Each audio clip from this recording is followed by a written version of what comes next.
Good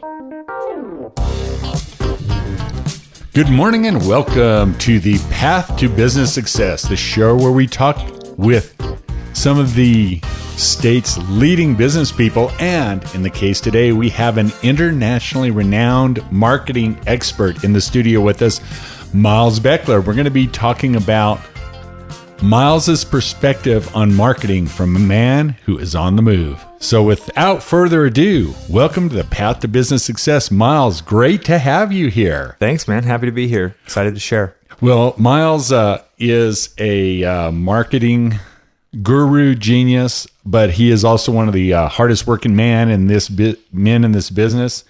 And before we get into too much of the details, Miles, tell us about your YouTube page, because I think what you're doing with that is it's a fantastic story, and what you did and, you know, what you've built in a relatively short period of time with a lot of work. Sure.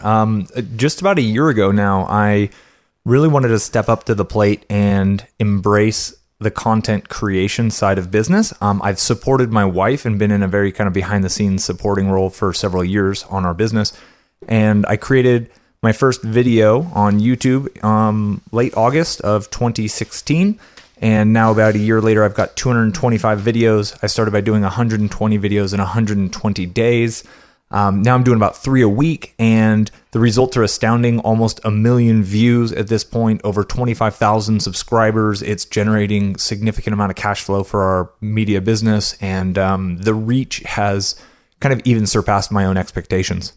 Well, I will put a link to all the Miles Beckler stuff on the show notes. So it'll be path3marketing.com/radio, and there will be stuff. So if you would like to check out what Miles is doing. Also, if we talk about any good things, and I know we will, we'll put some links there to some good downloads and other great content to help you on your way.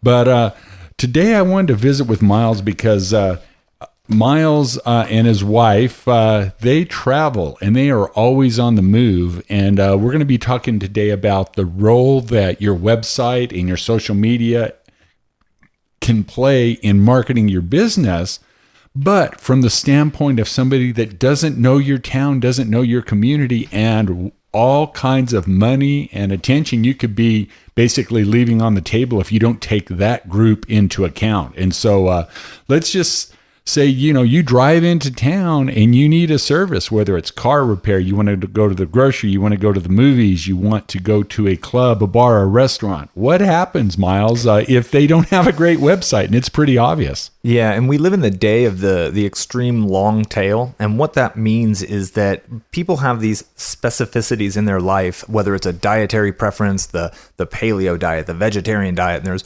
millions of these little sub-genres under the idea of even restaurant now. And it's impressive that you can pull into a town, go to Google, go on your phone and do a search for a paleo restaurant, a vegetarian restaurant, or even like a Thai food restaurant. And the businesses that show up in the top 3 of Google get all of the business. If your website, if your company is not kind of displaying on that top page of Google, no one goes to page 2 on Google. Right. No one goes beyond the first 3 that show up on the map on Google. And we trust that Google's giving us the quote unquote best result. But what most business owners don't realize is that they can do things to their website and kind of to their web presence to kind of stack the odds in their favor that they'll be the ones showing up in that map pack, which is the 3 Google results that display on the map. And when you show up in those 3, you get 70 to 80% of the business. And it's almost like you're getting a +1 from Google, even though that's not really what's happening. That's how it's perceived from the users, from the person searching for your products, your services, etc. Yeah, because you know it's always called something different. That's one of those things that changes all the time. The Google My Business, the 3-pack, whatever. But Google knows for many searches, it's bound to be local. You know, if you're searching for this kind of a Thai restaurant, it knows where you are either by your phone or your IP address from your laptop, your computer, your desktop, and it's going to serve that up. And as you said, those top 3 positions can be worth their weight in gold. Absolutely. But what a lot of people don't realize is there's things you can do to get there. And This has been a really, what I would say, a mainstay of kind of local and small business marketing now for about a decade. Yeah. But it's amazing how many people don't take the steps that are necessary to get up there, and the fact that there's still, what would you say, a lot of green space there for a lot of different business categories. There is. There's a lot of room at the top. And I think the most important thing is to almost go a step back and think of what that user behavior is. I mean, if you're driving into a new town and there's a passenger in the car, just look at the people in cars around you. They're on their phones 24/7. People walking down the street, whether like it's Nob Hill in Albuquerque, right? They're still looking at their phones, searching for where's the best happy hour in Nob Hill, even though they have all the sandwich boards, all the signs, all the quote unquote data around them in their physical environment. People are still heads down in their phone, and they're on one of three apps.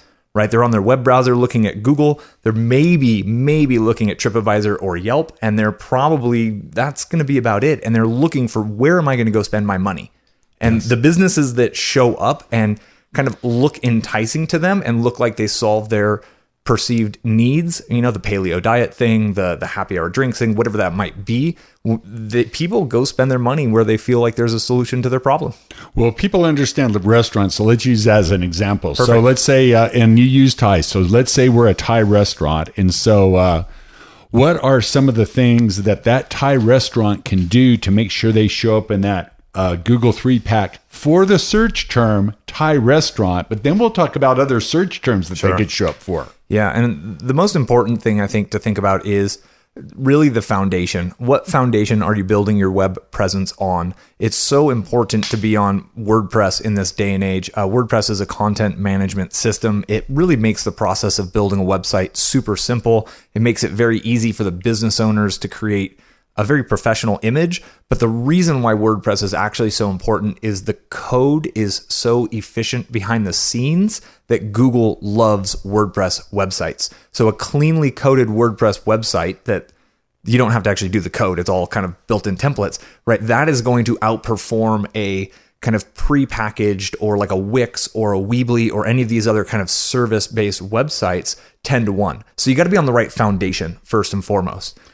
And then from there, it's really about content. It's about the words and the content on the page. For example, you need your address on the bottom of every single page, right? That's one of those indicators that you have a physical address. You need actual content about your company, your business, your restaurant, your Thai food, what the different dishes are. And these aren't PDFs. These aren't images of your menu. You need to actually get those words, that content on your website, because Google is constantly reading your website and interpreting the words and the phrases and the paragraphs and trying to kind of understand, okay, this is a Thai food restaurant. It's in this neighborhood. If you kind of repeat the word and you have a vegan menu and you have a special page dedicated to vegan or a special page dedicated to paleo, Google picks up on these things based on the content that's on your website. And Google has an algorithm that will say when someone searches for paleo, vegan, Thai, Albuquerque, or even just Thai Albuquerque, Google uses that algorithm to look through all of the different websites that it's indexed and see who is the best possible website for this user's search. Well, let's talk about that a little bit. A couple of points. First, the foundation, the website. Why do you want your website as your foundation? Why wouldn't you want a Facebook page or, whatever? Great question. Yes. Great question. So the concept I use is what I call own the racecourse. And really the idea is that, like, if you own the racecourse, you're going to make money on every race that happens on that racetrack, right? You don't want to be a horse on someone else's racetrack, because effectively Facebook could shut you down at some point. If you're building your system reliant on a third-party company, you're really putting all of your eggs in their basket. And if they decide to shut you down, you have no control. And that has happened time and time again for businesses. It's really actually a scary situation to see someone pour their heart and soul onto a platform like Facebook, and then their competitors go give them a lot of complaints and spam complaints, and Facebook simply shuts down the fan page without asking any questions.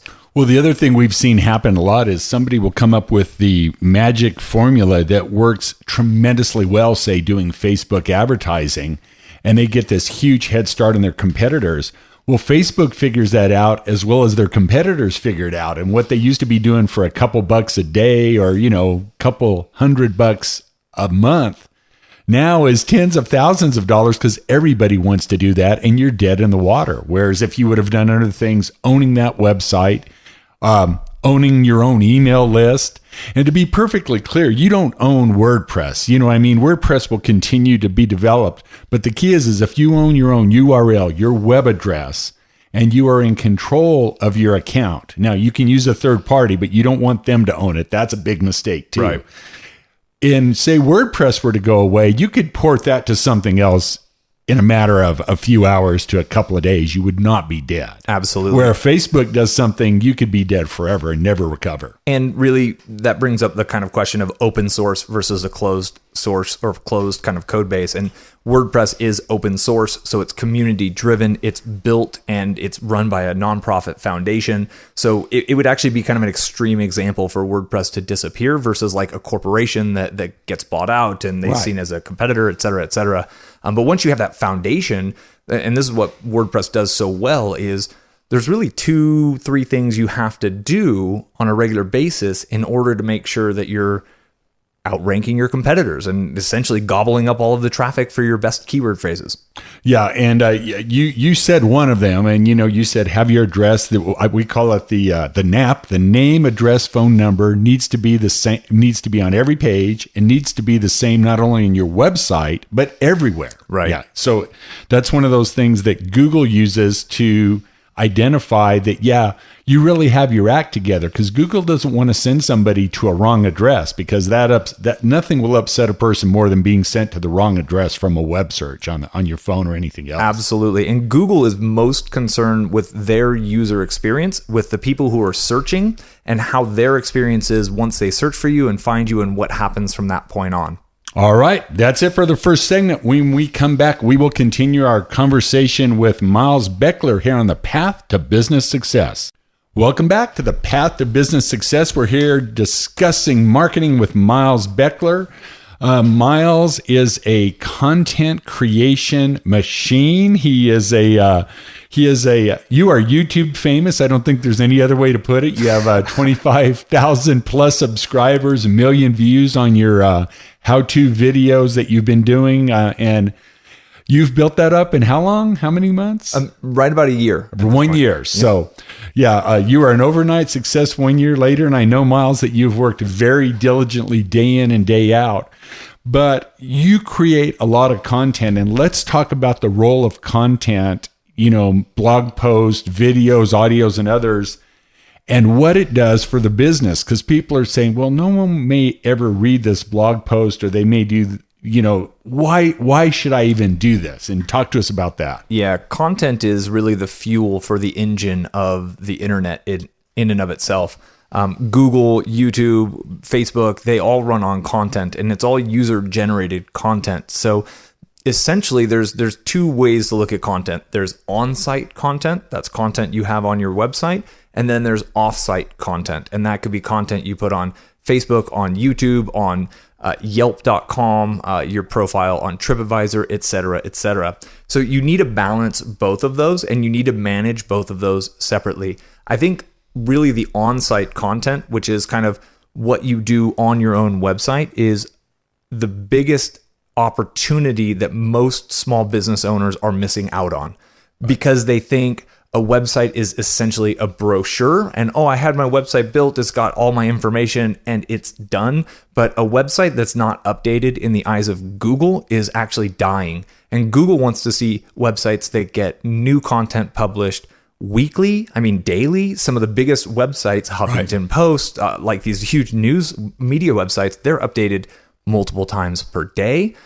Not that you have to go to that level for your small business, but one new blog post per week is potentially that little thing you're doing that your competitors aren't doing that can get you the edge in the search engines, because Google looks at you as a partner in content. And that's a great place to be when you become a partner for the search engine with great content. Well, we're using a Thai restaurant as our example. So there's 2 websites, and let's say they've both done everything right. They're on WordPress. They have the name, address, and phone number. They've got their menu, not in a PDF. It's in text. It's all out there. Right. And then they start at the exact same place on day one. Right. But restaurant number 1 says, I'm done, and doesn't do another thing. Restaurant number 2 does a blog post about something to do with their restaurant, their food, their specials, their ingredients, their process, one a week. Yep. And here's a great example for a Thai restaurant, right? Like 3 dishes you should consider ordering other than pad Thai. Everyone orders pad Thai all the time, right? Like help me learn more about Thai food, about the cuisine. Is this Northern Thai food from Chiang Mai? Is this Southern Thai food? Like really get into the heart and soul. Share your story. Stories are so powerful. I was listening to a podcast and they were talking about how, we've used stories as kind of human beings to translate history for tens of thousands of years. We've used the written word in the printing press since about the 1400s. Right. So our brains are actually wired to take stories in. So telling the origin stories of your restaurant, of your ingredients, and really it gives you the opportunity to express to all users why you are the restaurant to choose. And what happens, the kind of byproduct of that effort, Google sees you adding post after post after post. Your website gets bigger and bigger, and Google just thinks you're more of an authority about Thai food than the other website because they only have 4,000 words on their entire website. And it never changes. Right. And you have 350,000 words over the course of 6 months, over the course of one blog post per week. Everything's about Thai food, about the ingredients, about how you ship in your kefir lime leaves from Thailand, etc. And Google can just tell from the content that you are obviously the expert. And what happens is you become the authority site. And when you are the authority Thai food website in Albuquerque, when someone on their cell phone from an Albuquerque IP address searches for Thai food, even without that kind of city indicator, Google's going to say, well, this is obviously the authority because they've put up so much content. You get the number 1 spot. You get 50% of traffic for that search phrase. And you'll get it in a couple places. You'll get it in that Google 3-pack. You'll show up there if you've done, claimed your site and done a few things. But you'll also get it in the website below. Right. Yeah, now the one place you may not get it is in the advertisements, but think about what you're doing is you're systematically improving your business. You're turning your website into a long-term asset. You have the option to always do some ads above and just totally dominate, but you may not need to. A good example of this is on my wife's website. 3 years ago, she wrote a blog post that it is about a specific date every year.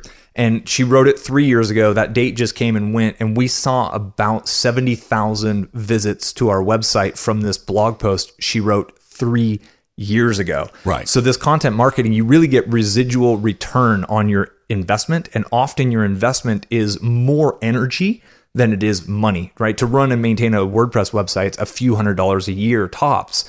Writing a blog post every week it takes some effort. It's not expensive, but you can obviously outsource it as well. You can hire a writer, find a local university student to do the writing for you.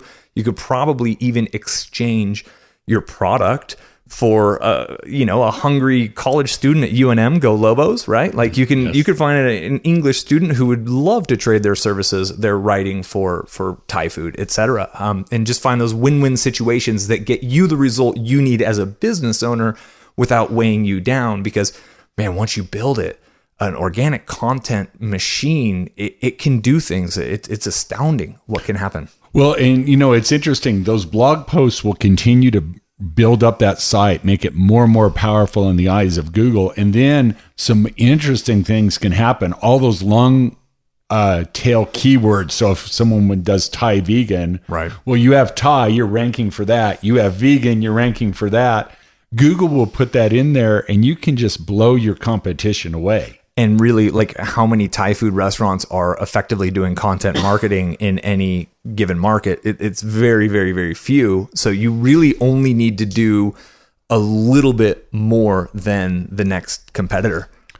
Well, one thing that I work with my clients every day is what we call strategy before tactics. So the key is that what are the things we want to do and why do we want to do them? So then when you're going to write those blog posts and you're doing, the words to use, you're on the right platform, you've cleaned all of your properties on the internet, you make sure that all works. And then it's just a matter of, and then what we like to say is marketing them becomes a system. It's something that you can do week in and week out, not something that, when business is slow, you market. When business is quick, you don't. That's feast or famine. We don't want that in our businesses. We want it to be as good as we can, as often and as consistently as it can. Absolutely.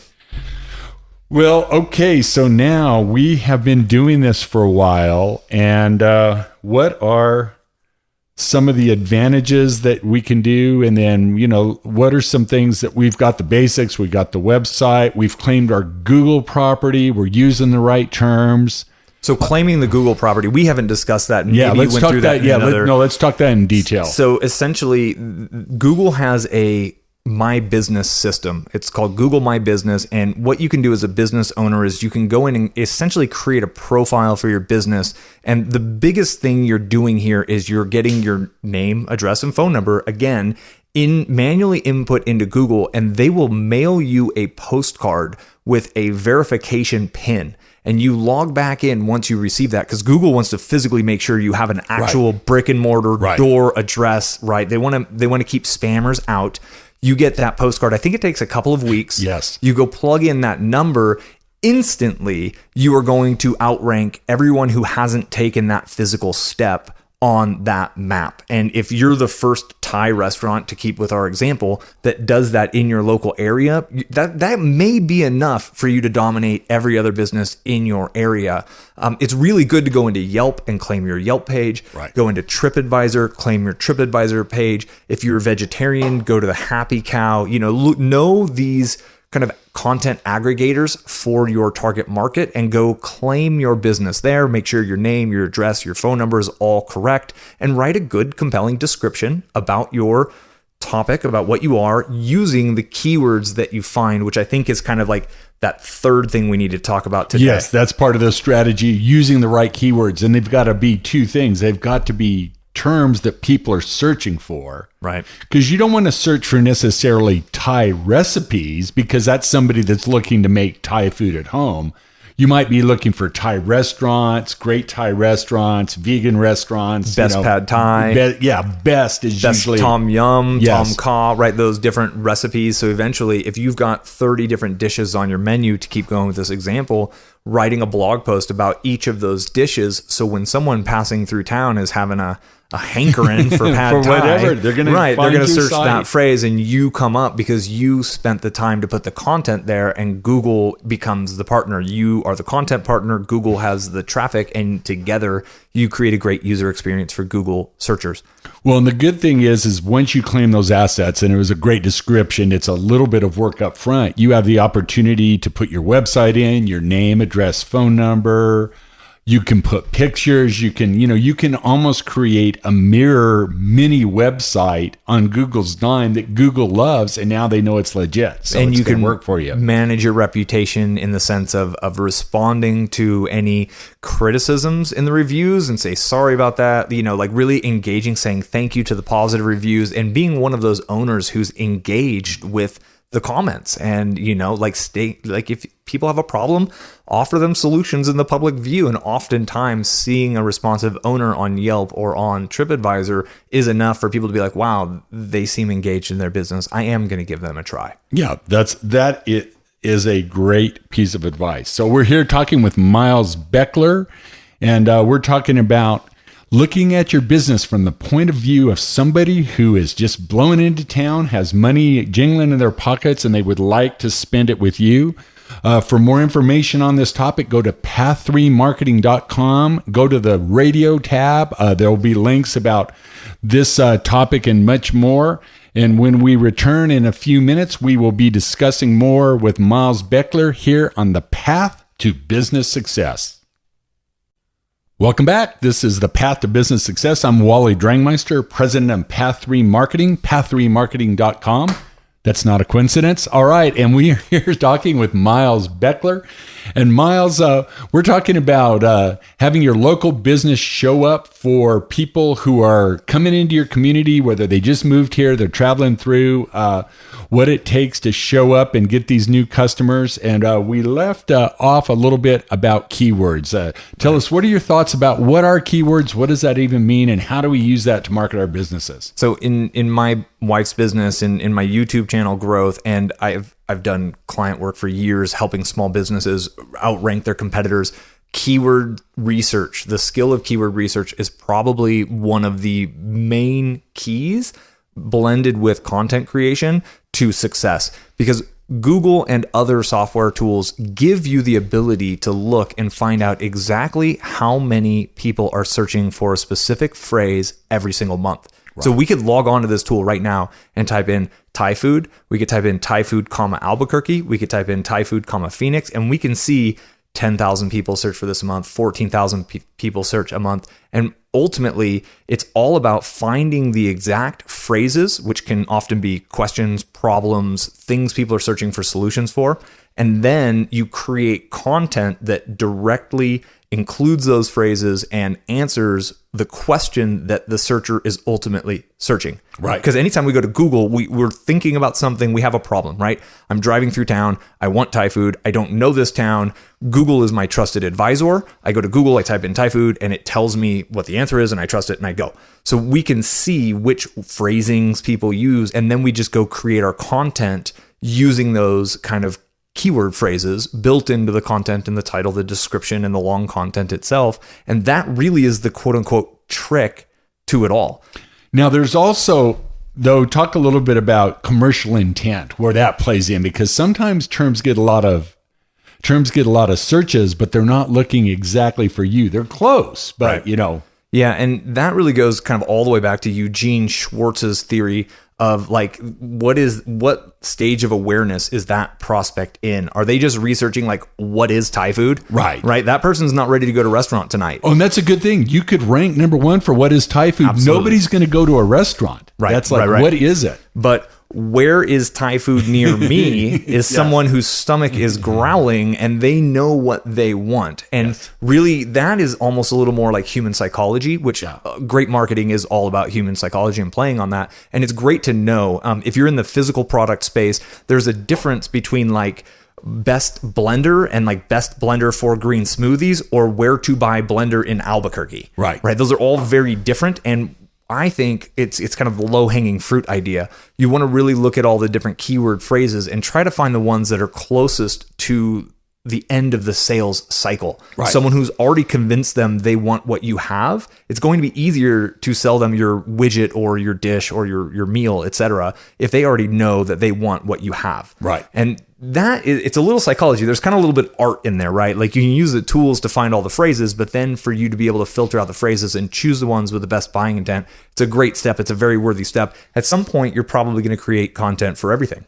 Yes. But start with the low-hanging fruit, the ones that are going to bring cash in the door, people with credit cards in the door first, and then work your way out. And that kind of like segues well to the content. Like, how do you create content? And really, I think it's so important for people to look inside of themselves and understand what is your DNA. Right. Some people, like personally, I don't like writing. And I tried to publish a blog and grow a blog for about 5-6 years, and it's failed for 5 or 6 years. Me, I'm kind of a ham. I get on, you turn on the camera, you turn on the microphone, and I start singing and dancing and da-da-da. That's it's my personality coming through. So once I committed to the YouTube thing, it became easy for me compared to writing. For some people, the thought of getting on a camera and that red light going on and the record going on, it freaks them out and they're going to freeze. So know what is in your DNA of your kind of content creation method and just do that.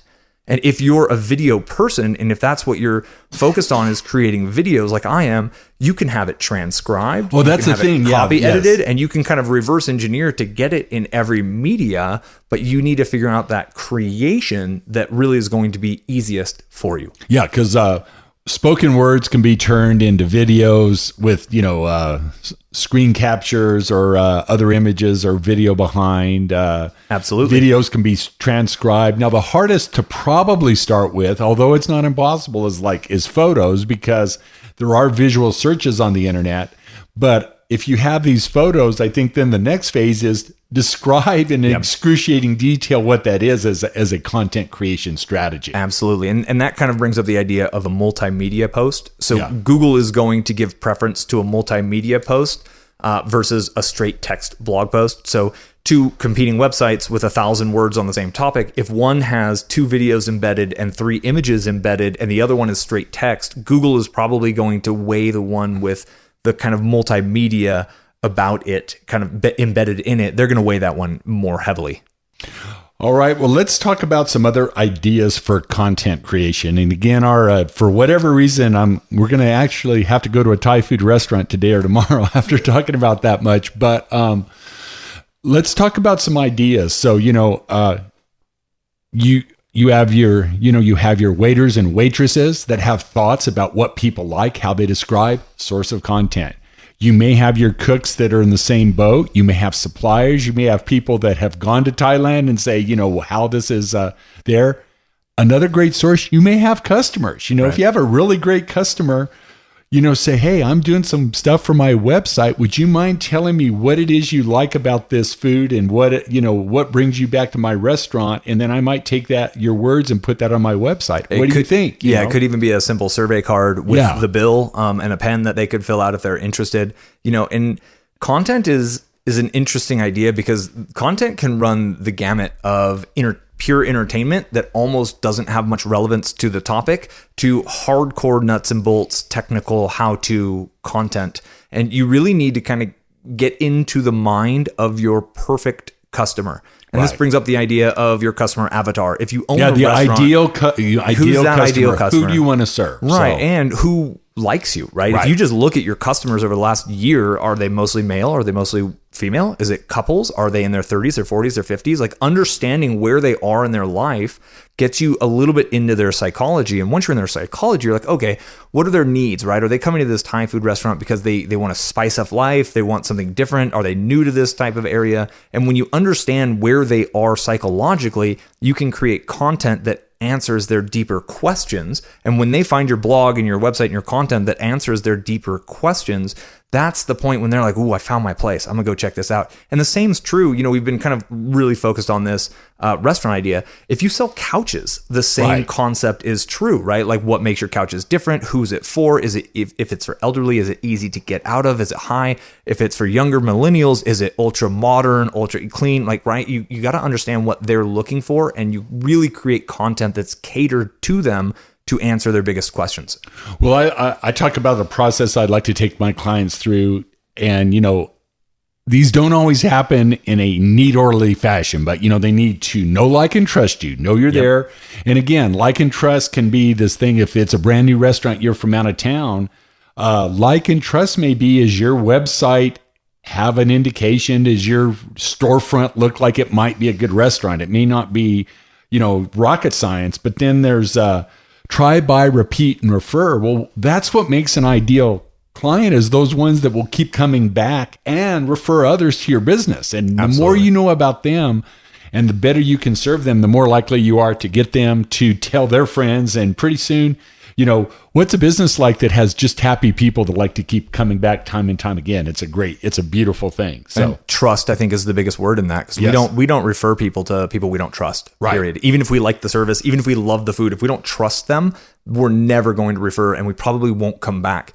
One great idea for small businesses is to put out a public service announcement, right? To write the kind of public service of, like, let's say you're doing carpet cleaning, for example, or let's say you do auto detailing. And like, if you really lay out what a lot of the other people in town do and the corners that they cut and they're a huge markup on the other guys' couches, and you have the same couch, it happens to be half price just because your business model is more efficient, that can be the kind of content that will sway a researcher into your store versus your competitor's store. And again, you look at what's the awareness of that customer. They might be researching a type of couch or a type of where do I even buy my new furnishings from, right? And that's kind of back to what we were talking about in the last section of know what they're looking for and then help differentiate yourself by being of service to them, giving value to them, really trying to help them make the right decision for themselves.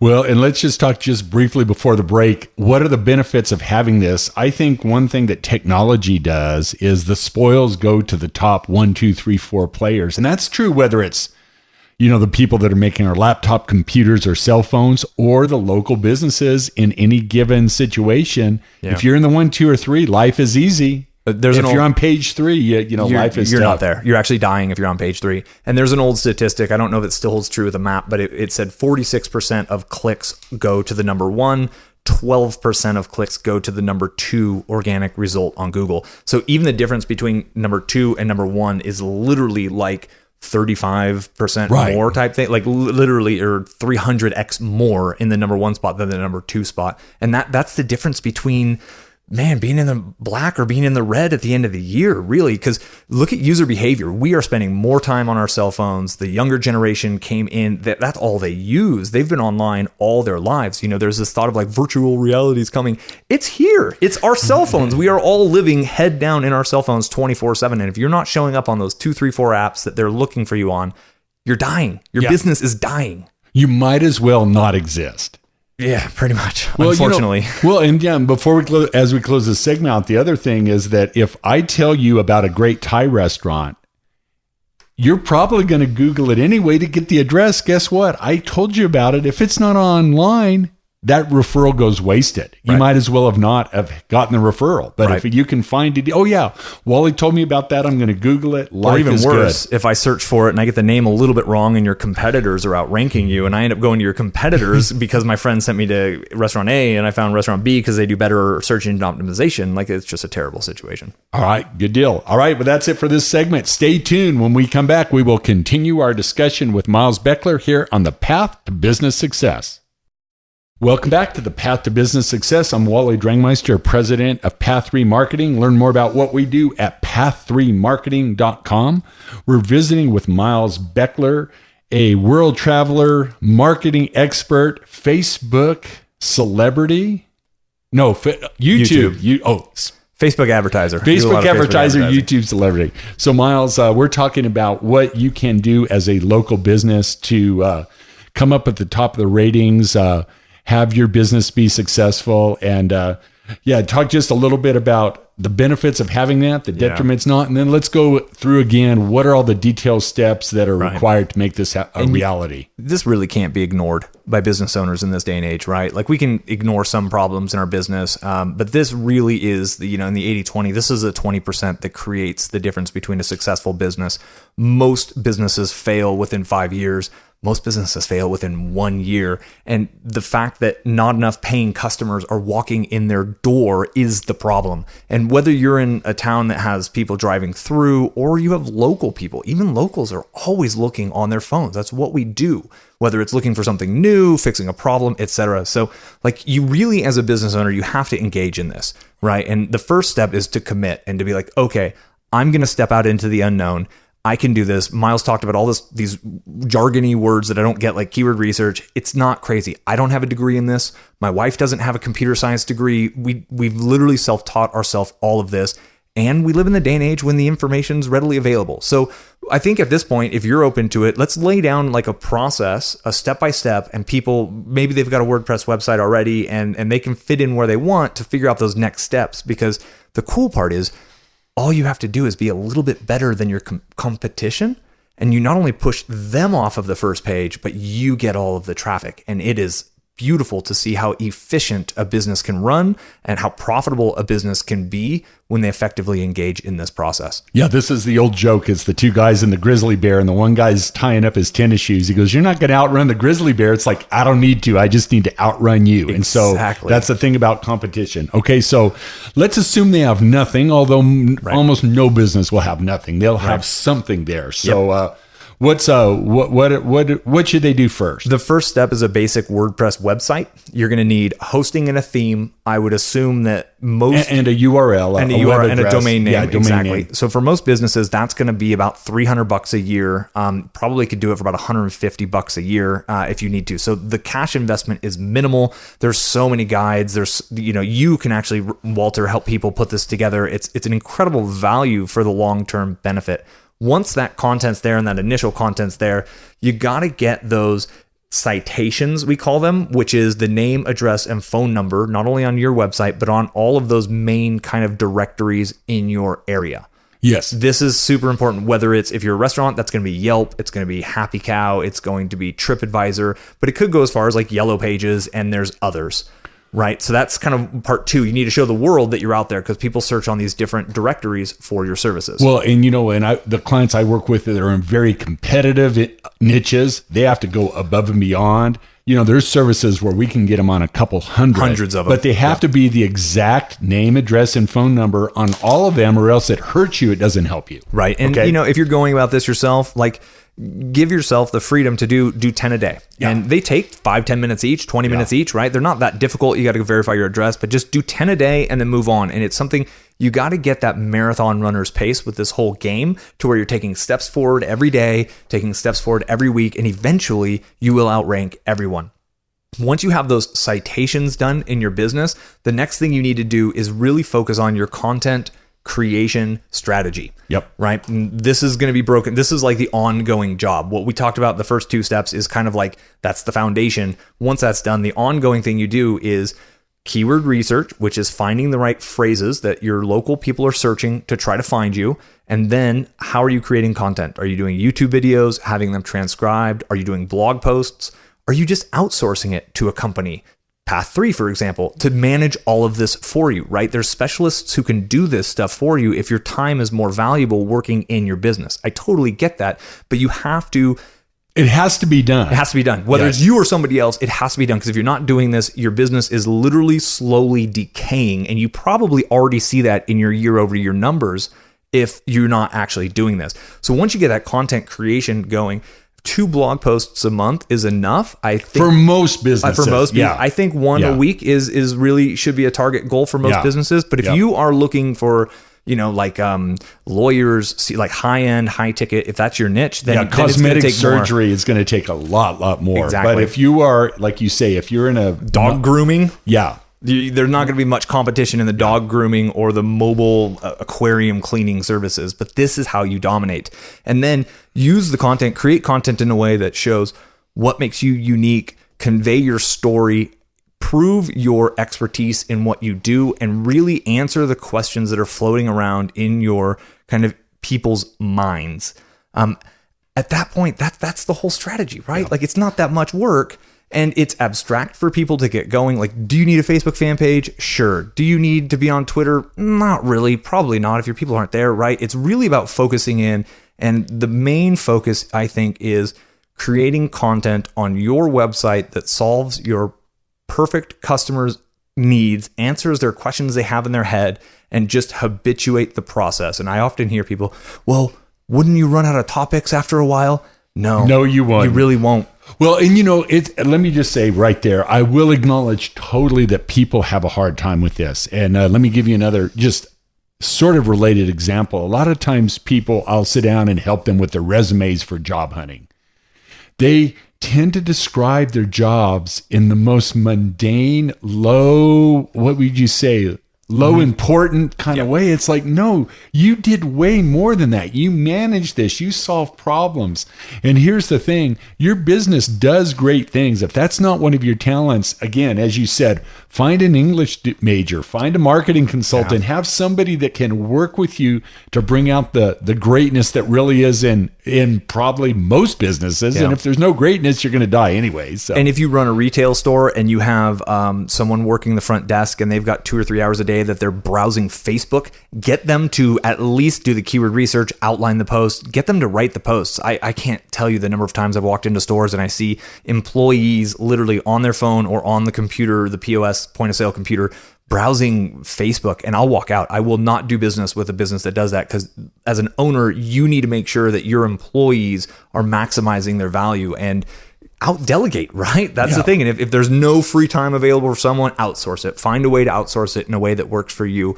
What I think most businesses will see is there's going to be 1 to 3 months of effort of like, is this working? The kind of doubt creeps in. Yes. But then once you get to that 3 to 6 month phase, you start to see the signs of the benefits of your actions, because nothing really happens fast on Google unless it's a bad thing. Yeah. Right? We got to build momentum slowly. But man, from 3 months to 6 months on, you find that you can start to hit the first page of Google. You can push all of your competitors off, and you literally can corner the market for your entire niche, one post at a time. Right.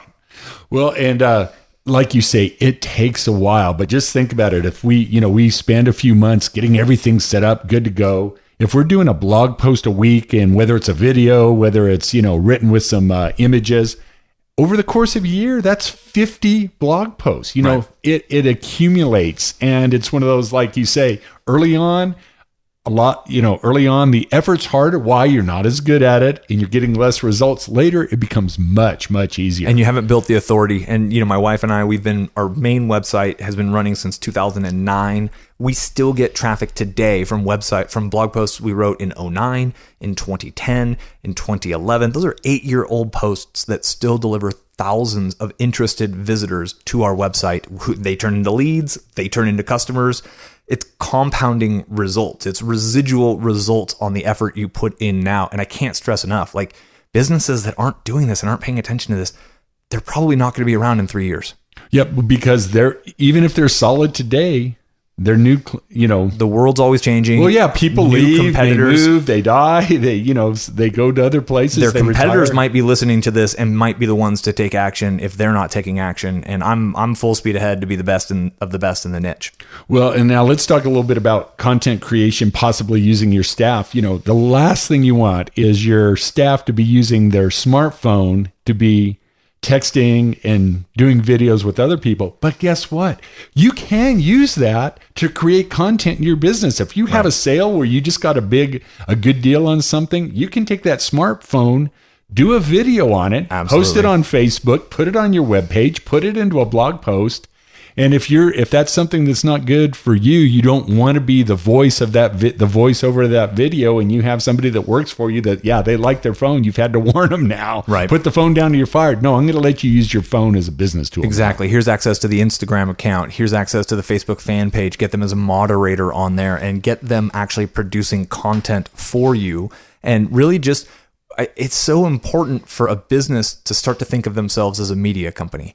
Right. And you might be like, but I sell couches. I'm not a media company. Well, guess what? In this day and age, you need to be a media company in order to be successful. Coca-Cola is a massive media company, right? That's the images, the commercials, what they put out. That media draws people in. And if you're not putting out media, then other people are. And we like to browse things. We like to do our research at home.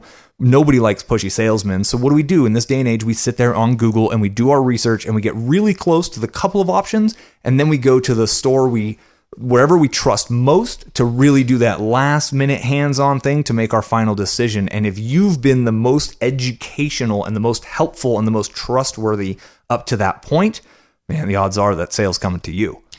Well, Miles, I want to thank you very much. It's been a great hour. You've had a ton of great information. I will post many Miles Beckler links at path3marketing.com/radio.